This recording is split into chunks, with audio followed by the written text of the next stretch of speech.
How do you go from this to this? Hello! Today we're taking one of Portugal's most famous dishes, salted cod brass style.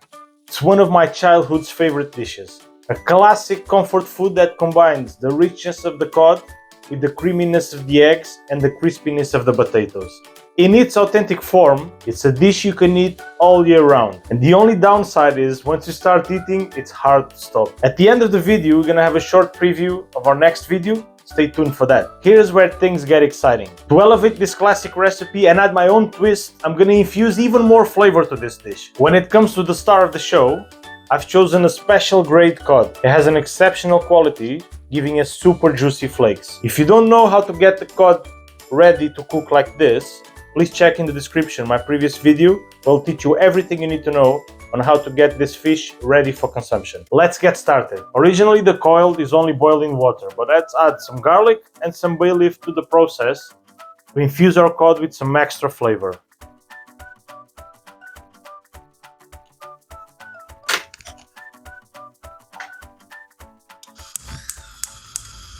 While we wait, let's prepare the rest of our ingredients. Instead of onion, I prefer to use shallots because they are much sweeter than the onion and will give a much better taste in the final product.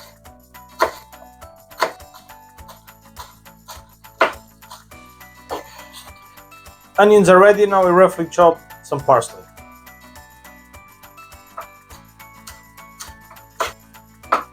When the water is boiling, just add the cod in.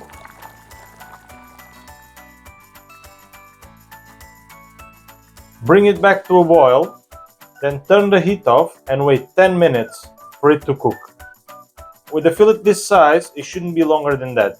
If you have like thicker fillets, you might need a couple of minutes extra to get it cooked.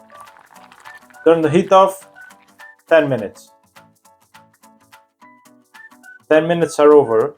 Just get the cod out of the water so it can cool down. You can see here it's beautifully cooked. See how juicy it looks, all the fillets opening up just beautifully. This is what we're looking for.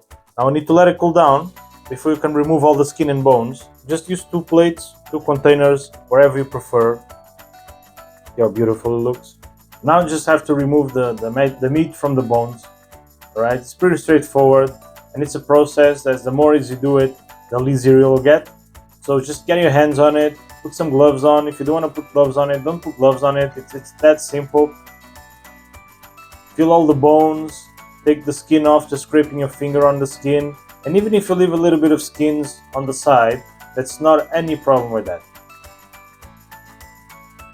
Just repeat this process and keep doing it until you get all the meat out of the bones. And now it's time to cook. Using the same pan we used to cook the cod, let's add olive oil. A lot of olive oil.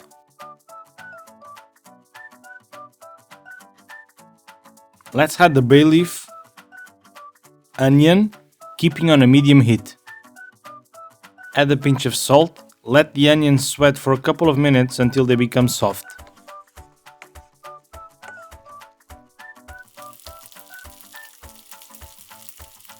We add some onion powder,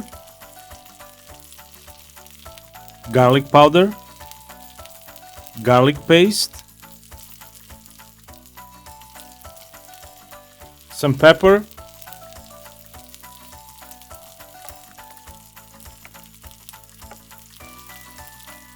half a fish stock cube, and some fish sauce, the magic touch. Let it cook for a couple of minutes for all the flavors to get to know each other. And we add our cod to the mix. Keeping the heat medium, we let it cook for a couple of minutes.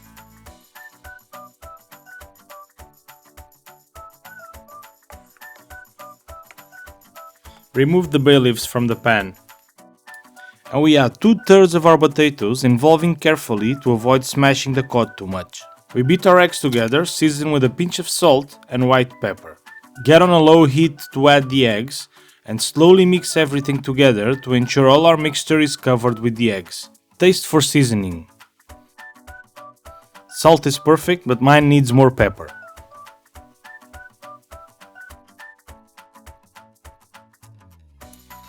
This is what we're looking for, nice big chunks of cod. Add the remaining of our potatoes, the parsley, and some crispy onions, and mix everything together.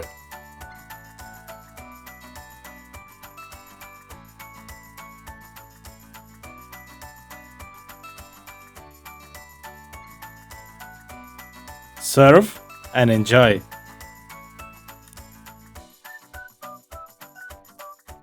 This smells amazing, let me tell you. Alright, best part of the video comes right now.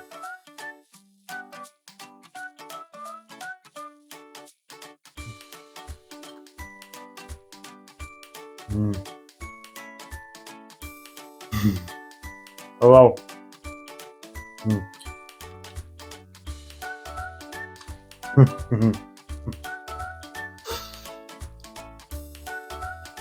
I love it.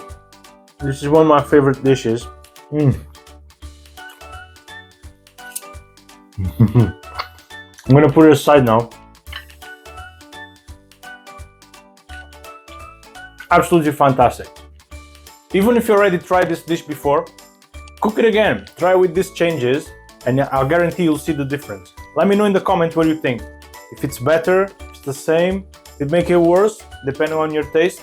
I'm pretty sure you're gonna think it's gonna make it better. If by any chance or miracle you have any leftovers after a meal, you can just store it in the fridge. And if you want to reheat it, just reheat it in the microwave. It's not any problem with that. But have some of those crispy fries, some crispy onions to add on after you reheat it, so you can keep that crunchy texture that does improve the flavor of the dish. And as always, the ingredients for this recipe are down in the description. Thank you for joining me today. It's been a pleasure having you guys here. I hope you had fun and enjoyed this recipe. Please subscribe to the channel and I will see you on the next recipe. Bye. Ciao.